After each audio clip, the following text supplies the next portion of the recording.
Good evening, everyone. Donna Karan likes to talk about her journey, the long and textured road of her life.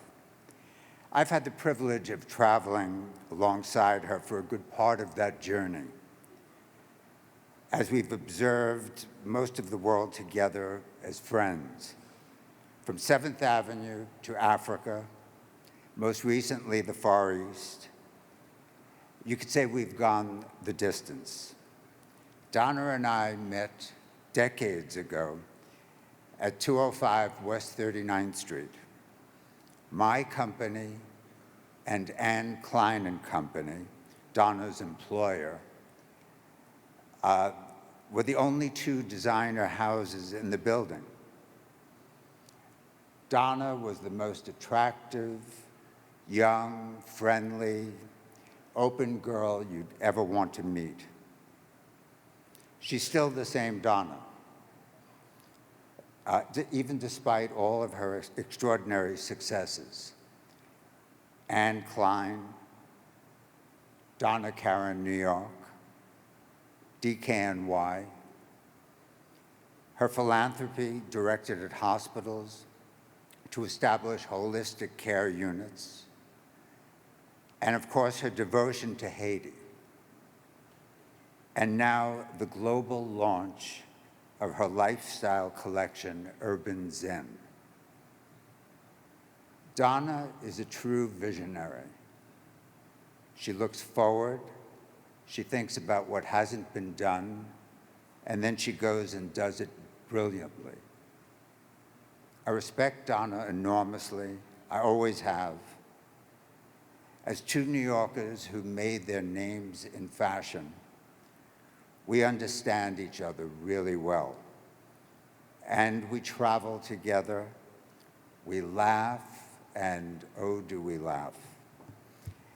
It's with great pride and love that I present the CFDA Founders Award in honor of Eleanor Lambert to my dear, dear friend, Donna Karan. Where are we going next, Cal? Is the car outside? The boat, the plane? Which way can we go? Wherever Calvin goes, I go. It started on 205 West 38th Street, and Calvin and I work for Anne Klein, and Calvin, well, we know who he is.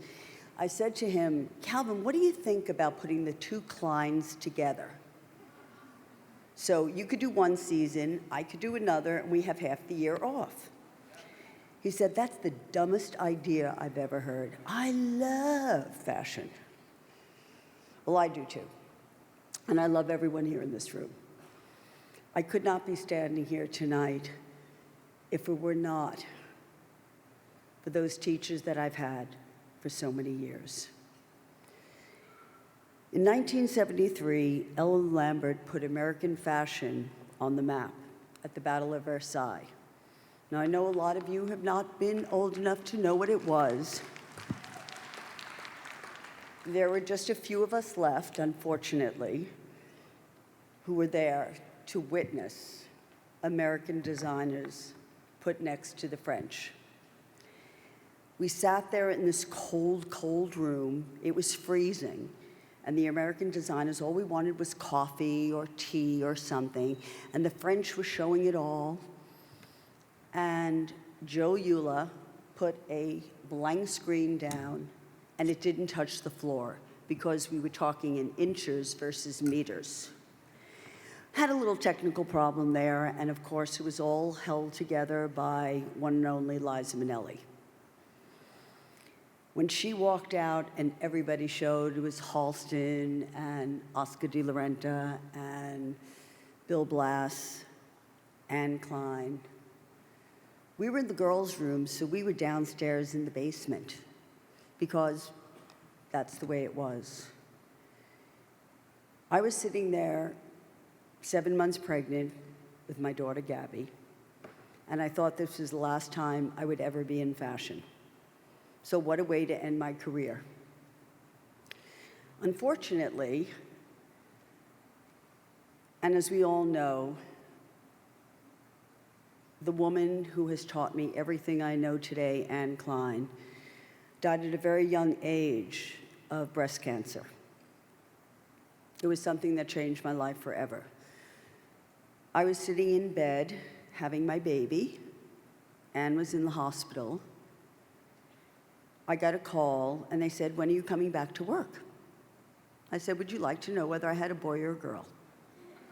I said, "By the way, I had a girl. Her name is Gabby." "Well, that's nice, but we have a collection due." So with that, they said, "We really need you." And I said to the doctor, "Can I go back to work?" And he said, "Absolutely not. You've just had a 10-pound baby girl, and we will not discuss the problem you have." So I said, "Don't worry, I have a lot of seamstresses. They can handle it." So with that, they took the entire company to my home with my entire collection, or Anne's collection, for me to put together a show the next day. Whereupon, at that moment, the phone rang. Betty Hansen stood there and could not believe it. I said, "What happened?" She said, "Anne died." What was I to do now?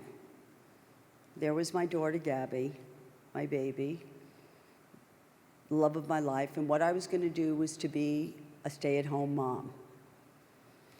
So what I'm here to say is that's not necessarily what we want, is not where we're guided. And I do believe every single last one of us sitting in the room tonight is guided for an internal strength of creativity, of vision, and what is needed for the future.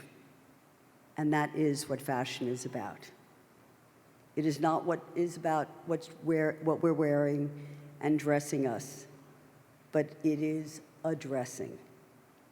We speak from our inside and we speak from our outside. And there is nothing more important to me than this industry as we celebrate today. So God bless you all.